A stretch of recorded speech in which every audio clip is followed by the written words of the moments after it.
सदर मजलिस अहिल्या जी और ऋषभ देव जी की इजाज़त से मैं अपना पेपर पेश कर रहा हूँ। ये भी ठंडा हो गया है। सर ने जो कहा कि 7 बजे तक बैठना है तो मैंने तो उम्मीद की, लेकिन वक्त इस तरह गुजर गया कि पता भी नहीं चला कि 7 कब बजते हैं।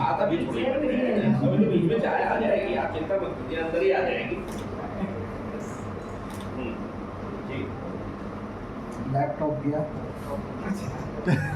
अब उससे पढ़ना होगा मुझे।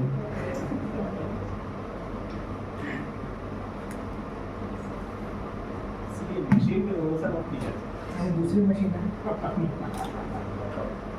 आप अपने मोबाइल से ही पढ़िए।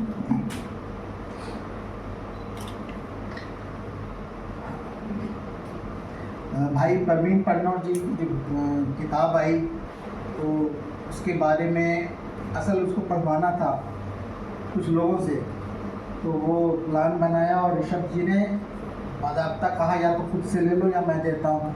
तो मैंने भी बढ़ करके देखा कि कुछ जाने पहचाने हुए जवाब लिख सकते हैं, आसान चीज़, वो मैंने ले ली। वरना इन्होंने सही कहा, जो लिखवाया है वही लिखा गया है। तो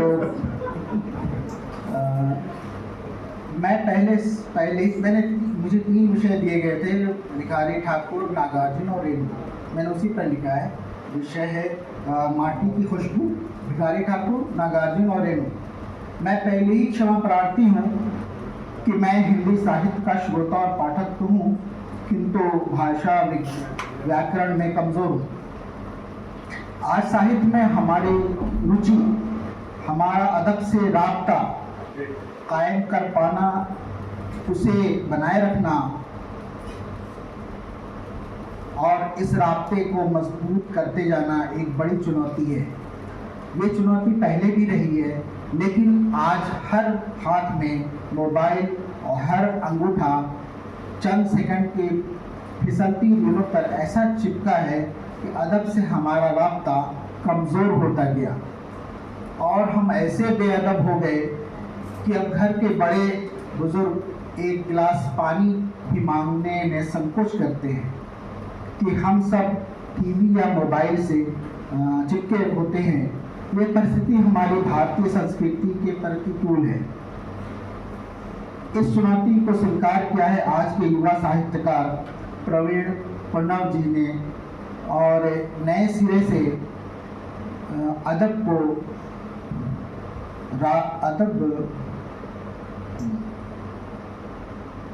इस चुनौती को स्वीकार किया आज के युवा साहित्यकार प्रवीण पन्नौर जी ने और नए सिरे से अदब का राब्ता हम पे अदबों से बनाया और नतीजा ये है निकला कि हिंदी उर्दू के बनारस और पटना जैसी बस्तियों से दूर हैदराबाद में भी अपनी माटी की खुशबू में बसे साहित्य और साहित्यकारों से हमारा परिचय कराया। मेरी मुराद प्रवीण जी की नई किताब कुछ राब्ता है तुमसे से है, जो दरअसल एक पवित्र संगम है गंगा जमुनी ज़बानों का, जिसे हम हिंदी उर्दू कहते हैं।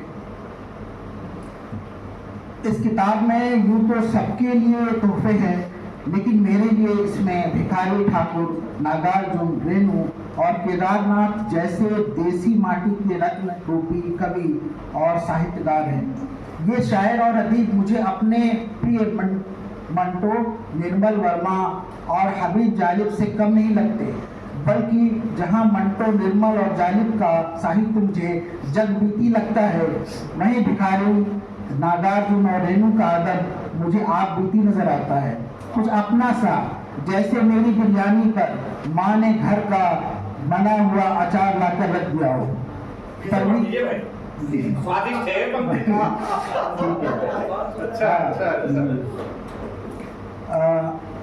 मंटो, निर्मल वर्मा और हबीब जालिब का साहित्य मुझे जब बेटी लगता है, वहीं भिखारी ठाकुर, नागार्जुन और रेणु का अदब मुझे आप बीती नजर आता है। कुछ अपना सा, जैसे मेरी बिरयानी की थाली पर माँ ने घर का बना आम का अचार लाकर रख दिया हो। परवीन जी इस पुस्तक में शायरों और अदीबों की जो पुष्पमाला गूंथी है, उसका दूसरा ही फूल है अधरतिया की आवाज भिखारी ठाकुर, जिसमें वह लिखते हैं कि जब केदारनाथ सिंह की कविता में भिखारी ठाकुर का जिक्र आया तो भोजपुरी समझने वालों के अलावा दूसरे लोगों में भी कौतूहल हुआ कि कौन है भिखारी ठाकुर। मेरा विश्वास कीजिए ये कौतूहल अब भी था, जिसे परवीन जी ने अपनी इस किताब से दूर किया। पूछते हैं वो के गालिब कौन है वाला मसला अब भी था। इसकी एक मिसाल स्वयं मैं हूँ, जिसने स्कूल के दिनों में निर्माण कला मंच द्वारा विदेशिया नाटक की होने वाली रिहर्सल पटना के मनोहर स्टेडियम में मुद्दतों की। तब केवल इतना पता था कि यह महान नाटक भिखारी ठाकुर का है, लेकिन भिखारी ठाकुर कौन है और किस पाए के साहित्यकार हैं, यह तो मुझे परवीन जी की किताब से ही मालूम हुआ। यह ऐसा ही है जैसे हम मुगल आजम फिल्म बनाने वाले के आसिफ के बारे में बस नाम ही सुना था। यूं भी मेरी रुचि नाटक से अधिक इसके नारी पात्रों के निभाने वालों में थी। परवीन जी ने भिखारी ठाकुर के जीवन यात्रा और उनकी रचनाओं पर जो भी लिखा है वह ना तो सूचना है ना प्रचार बल्कि परिचय है, जिसकी भाषा सरल होने के साथ ही सरस है। ना तो आलोचना का तीखापन है, ना ही किसी वैचारिक लेख की निरस्ता। ना तो ऐसा लगता है कि कुछ जानने से छूट गया है और ना ही ऐसा कि भिखारी ठाकुर को अब पढ़ने की जरूरत ही नहीं रही। परवीन जी ने पाठक का हाथ पकड़ भिखारी ठाकुर के बारे में बताते बतियाते उनके रचना संसार के द्वार पर लाकर छोड़ देते हैं कि जाओ अब अपनी उत्सुकता को शांत करो। परवीन जी ने भिखारी ठाकुर के परिचय के लिए बड़े बड़े विशेषणों का इस्तेमाल नहीं किया, बल्कि उसी माटी के बड़े कवि केदारनाथ जी की 2 कविताएं पेश कर दी हैं, जिनमें भिखारी का अद्भुत परिचय मिलता है। एक कविता में तो महात्मा गांधी को उनके नाटक का दर्शक बताया है। अब प्रेमचंद और मंटो पर किस बड़े कवि ने कविताएं लिखी हैं, कम से कम मैं नहीं जानता। महापंडित राहुल सांकृत्यायन की भिखारी ठाकुर के बारे में यह राय कि वह भोजपुरी के शेक्सपियर हैं, या वीरेंद्र नारायण का कथन उद्धृत करना जिसमें उन्होंने भिखारी ठाकुर की तुलना डिवाइन कॉमेडी जैसी विश्वविख्यात रचना के रचयिता इटली के दांते से की है, यह इसलिए जरूरी था कि भिखारी ठाकुर का सामाजिक स्तर इतना निम्न था कि शायद ही हिंदी के किसी अन्य साहित्यकार का हो जिनके साथ उन्होंने अपने नाटकों का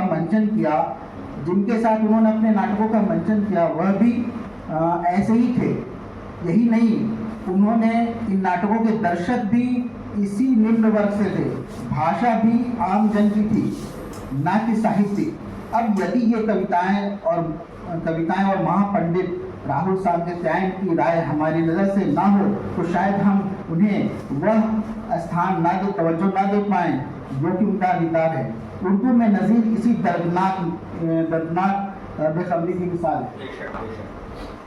भिखारी की सबसे मशहूर रचना विदेशिया आदर्श और गदर बिचोर वास्तविक धरातल पर रची गई हैं, जैसे प्रेमचंद की नई बीवी। बुटशाला के बयान जैसी रचना भिखारी ठाकुर रच सकते हैं, यह तो कल्पना से परे है। मैं फिर दोहरा रहा हूँ, बुटशाला के बयान जैसी रचना भिखारी ठाकुर रच सकते हैं, यह तो कल्पना से परे है। जितनी पलायन की समस्या पर उनकी रचनाएं जैसे आज भी तात्कालिक लगती हैं जितनी 100 साल पहले।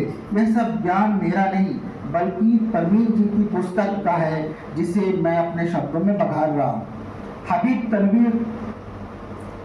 तनवीर के 36 बड़ी लोक नाटकों पर लहालोट होने वालों को एक बार भिखारी ठाकुर का विदेशिया नाटक अवश्य देख लेना चाहिए। मेरा ख्याल है कि भारतीय लोक नाटक के मंचन की यह पद्धति भिखारी ठाकुर की ही देन है, जिसे पूरे भारत के नाट्य जगत ने अपनाया है। इस तरह भिखारी ठाकुर की नाट्य शैली ब्रेख्त शैली से कम लोकप्रिय नहीं। जेएनयू में पढ़ने के दौरान नागार्जुन को बहुत सुना, क्योंकि हमारे मतलब के कवि थे। हम जेएनयू वालों का अपना समानांतर संसार होता है, राष्ट्रीय बजट हो या कवि हमारा अपना होता है। तो नागार्जुन जेएनयू के राष्ट्र कवि घोषित किए गए हैं, जिन्हें प्यार से हम केवल बाबा कहते हैं। बागी झागी सांस्कृतिक ग्रोह जुगनू के अधिकांश कार्यक्रमों में नागार्जुन को सुनने सुनाने की परंपरा रही है, लेकिन उनके बारे में लगभग सब कुछ इसी किताब से ही पता चला। अब लगता है कि हम बाबा को नहीं जानते थे, क्योंकि केवल उनकी कविताओं के आशिक थे। सुना था कि अंबेडकर की शिक्षा महाराष्ट्र के उच्च वर्ग के राजा की आर्थिक सहायता से हो पाई थी। ये तो इस पुस्तक से पता चला कि इसी प्रकार की सहायता बिहार के धनी वर्ग से निर्धन एवं मेधावी छात्र नागार्जुन को प्राप्त हुई। एक रोचक जानकारी यह भी मिली कि नागार्जुन अपने पिता के साथ मौसी के यहाँ मेला देखने गए, और जब वहाँ से लौटे तो झमेला साथ था, यानी विवाहित कर दिए गए थे। प्रवीण जी भले ना कहें, लेकिन यह पकड़वा विवाह ही था जिसने ठक्कर मिश्र को कवि नागार्जुन बना दिया। ठक्कर को यह पकड़वा विवाह पसंद न आया और वह श्रीलंका जाकर बौद्ध बन गए। बुद्ध तो पलटकर पत्नी के पास नहीं आए, लेकिन बौद्ध नागार्जुन 6-7 वर्षों बाद पलटकर पत्नी के पास आ गए। प्रवीण जी इस विषय पर मौन है कि लौट के घर आने वाला बुद्धिमान होता है या गांधी ने अपनी राजनीति का आरंभ जिस धरती से किया था, नागार्जुन ने चंपारण के किसान सत्याग्रह में राहुल सामंतरायन के साथ अंग्रेजों के सरकारी दामाद बने, अर्थात जेल गए। यह कितने गर्व और सौभाग्य का विषय है कि हमारे बड़े कवियों ने राष्ट्रीय आंदोलन में देश का नेतृत्व किया। हसरत मोहानी ने बड़े फख्र से लिखा है कि है मश्क सुखन जारी, चक्की की मशक्कत भी, यत्तुर्फा तमाशा है, हसरत की तबीयत भी। आज मूर्खता पर मौन न रह पाने वालों को कम्युनिस्ट कह देते हैं, किंतु प्रवीण जी ने इसकी कसौटी नागार्जुन के यहाँ ढूंढी है। रोजी रोटी हक की बातें जो भी मुंह पर लाएगा, कोई भी हो निश्चय ही वो कम्युनिस्ट कहलाएगा। अभी 3 दिन पहले गांधी जयंती पर मुफ्त में आजादी की मलाई खाने वालों ने गांधी और गोडसे पर अद्भुत टिप्पणियां की थी। नागार्जुन ने भी बापू की हत्या पर अपनी कविता गोडसे प्रकाशित करवाई और जेल पहुंच गए। लिखा था, हम समझ गए, चट से निकाल पिस्तौल, तुम्हारे ऊपर कल वह दाग गया गोलियां कौन है, परमपिता महामौन, हे महाप्राण, किसने तेरी अंतिम सांसें बरबस छीनी भारत माँ से, हम समझ गए।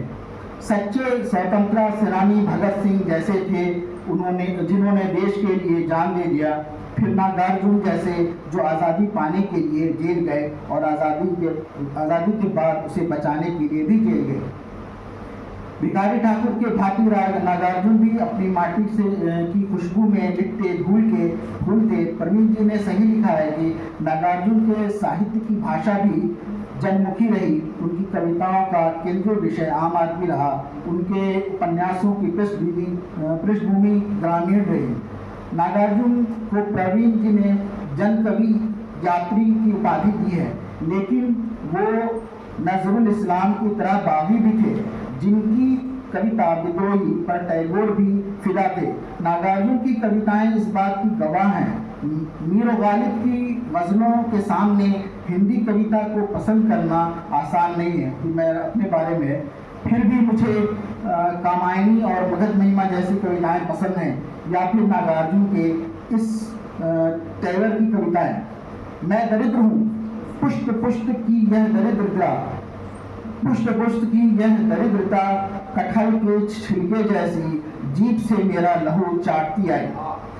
गालिब कलकत्ता शहर के आशिक थे और प्रवीण जी के अनुसार नागार्जुन को भी कलकत्ता पसंद था, अपनी जन्मभूमि बिहार और कर्मभूमि दिल्ली से अधिक।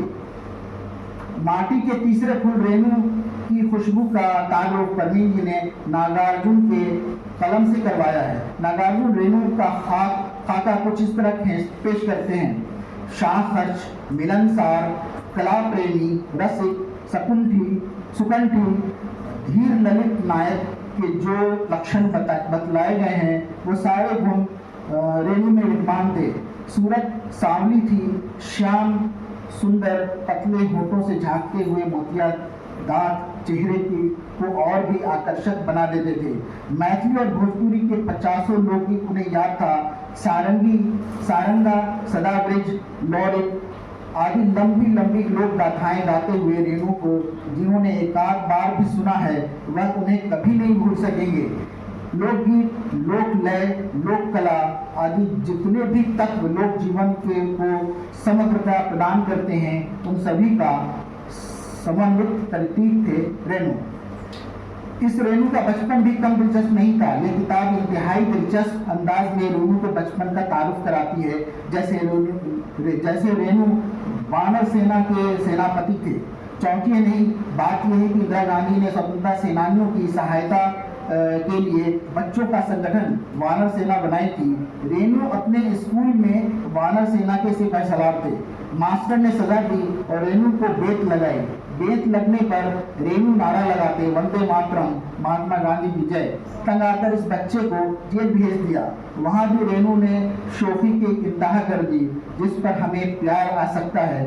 जेल में अपना नाम जवाहरलाल, पिता का नाम मोतीलाल और अपना घर आनंद भवन इलाहाबाद बताया। जेल से निकले तो स्कूल से भी निकाल दिया गया। 42 के भारत छोड़ो आंदोलन में आज़ाद दस्ता नाम का संगठन बनाकर अंग्रेजी हुकूमत के सिपाहियों के हक से हथियार लूटे, रेल की पटरियां उखाड़ी और सरकार के खिलाफ नारे लगाए। गिरफ्तार हुए, घोड़ा गाड़ी के पीछे बांधकर घसीटे गए। सारी यातनाएं सहकर भी अपने इनकलाबी साथियों का नाम नहीं बताया।